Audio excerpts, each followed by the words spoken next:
After months of chaos, the Luka Doncic trade just came to the ending we all expected. Nico Harrison has been fired because the franchise is currently in shambles. Cooper Flagg is the only saving grace. Anthony Davis, the main asset in the Luka Doncic trade, showed up to training camp very overweight. A slap in the face to Mavs fans after Nico fat-shamed Luka for months. And AD has missed the last 6 games with injury with no clear return set. This is bad, but even crazier. Since 2019, Anthony Davis has played 62 games or less in 5 of his 6 seasons. This is who Nico Harrison traded for, and he is one of the biggest injury risks in basketball. Terrible, but somehow this trade gets even worse when we deep dive into something that nobody really has been talking about. Because we know that Luka Doncic is currently having the season of a lifetime, but what we haven't fully considered is that the Mavericks might be screwed here. We knew something terrible was about to happen when, against the Bucks, the fans rained down.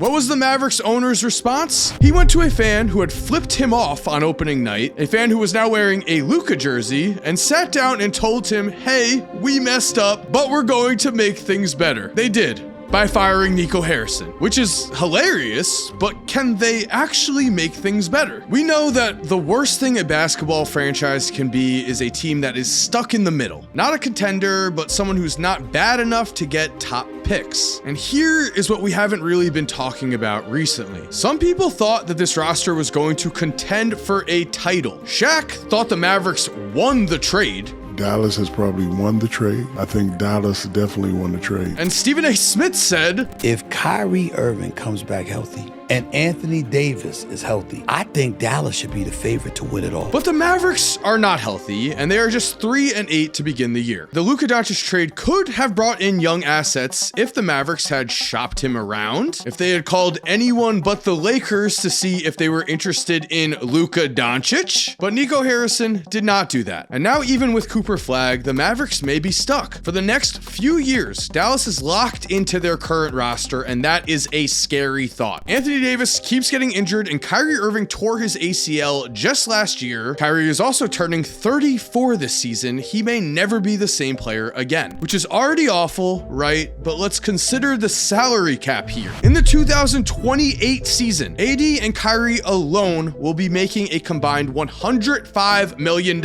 Their injury histories might make them very hard to move even if Dallas does choose to tank. And then if we add in PJ Washington, Daniel Gafford, and Cooper Flagg salaries to the mix, suddenly the Mavericks have around $160 million in salaries committed to just 5 players. Did we mention that the salary cap is just $112.5 million this season? A massive yikes. But maybe Anthony Davis can be traded, right? Maybe with the right moves, Dallas can save themselves. I mean, they do have Cooper Flagg, except it is here where things turn from bad to a catastrophe. Again, other than Max Christie, the Mavericks did not get any young assets back in the Luka Doncic trade, which means, and by the way, I have a new channel and I'm currently live streaming this Nico Harrison fallout on it right now. So click the link in the description to come join the live stream. And if you miss it, it would be awesome if you subscribe because I'm going to be live streaming there a lot and also posting daily videos. Hope to see you there. As for this video, the Mavs have an instant decision to make. Do they just trade Anthony Davis and build around Cooper Flagg right now? That to me is the most sensible move. But what is Anthony Davis's trade value? With his injury history, that is currently unknown, but what we immediately know is that it is certainly not as high as Luka Doncic's. So already, that is a fail. But let's consider this. If the Mavericks were to call the Lakers and offer them Cooper Flagg and Anthony Davis right now for Luka, what would LA do? They would hang up the phone. Luka is averaging over 37 points, 9 rebounds, and 9 assists per game to begin this year. He will turn just 27 years old this season. He's skinny, he's out for vengeance, and he just joined Wilt Chamberlain as the only player to score over 200 points in the first 5 games of a season. Even better, Luka also became the only player ever with over 200 points, 25 plus rebounds, and 25 plus assists in his first 5 games. Shocking that a young superstar is getting better with age. How could Dallas possibly not see this? Well, we knew this trade was horrible to begin, and at this point, it's so obvious that the Mavericks massively screwed up that the only logical thing that we can think of is that the NBA rigged the 2025 draft so that the Mavs could get Cooper Flagg. But from all reports, NICO Harrison pushed for this trade himself, and now he himself is the fall guy getting fired. So while the Cooper Flagg draft thing is a fun theory, is it possible that NICO Harrison was really just this bad at his job? All signs point to yes. Let's remember that NICO let Jalen Brunson walk for free because he felt Brunson and Luka could not play together. That is despite the fact that they had just made the Western Conference Finals together. But the absolute worst part here, listen to what Brunson was willing to sign for. Most we can get was like 4 years and $55 million. Obviously, we wanted to do that. I wanted to stay there. So we went back. If the deal's there, I'll do it. Like right now, still, it was no. Oh, this was Dallas. This is Dallas. It's still in Dallas. Okay. NICO also traded Kristaps Porzingis because he couldn't get along with Luka for Davis Bertans and Spencer Dinwiddie, 2 players who are no longer in the NBA. So firing NICO wasn't just about the Luka trade. NICO has always been terrible at his job, but the Luka trade was certainly the final straw because Luka Doncic led the Mavericks to the NBA Finals in 2024, averaging around 29 points, 9.5 rebounds, and 9 assists per game, along with 1.9 steals a game. He led the Mavs in all 4 of those categories, and yes, Kyrie Irving stepped up, but this was pretty much a hard carry by Luka to get Dallas to the finals. The response? After winning the Western Conference Finals, we got this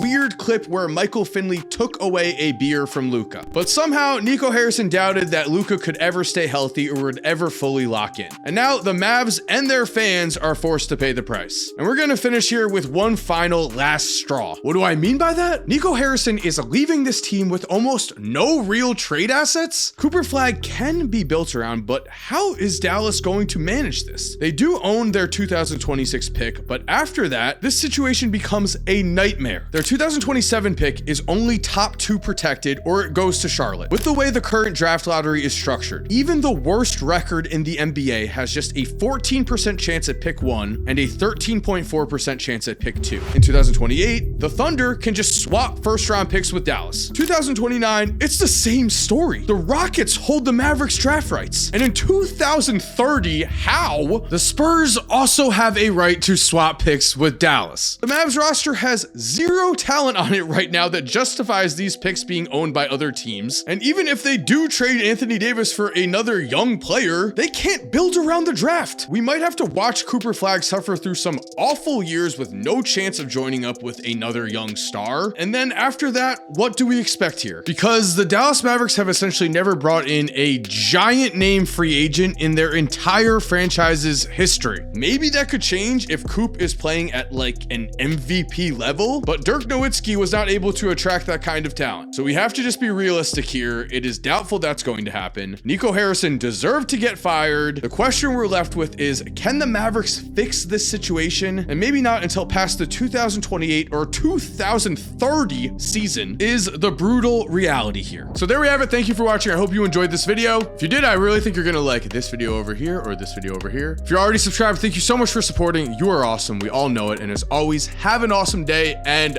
peace.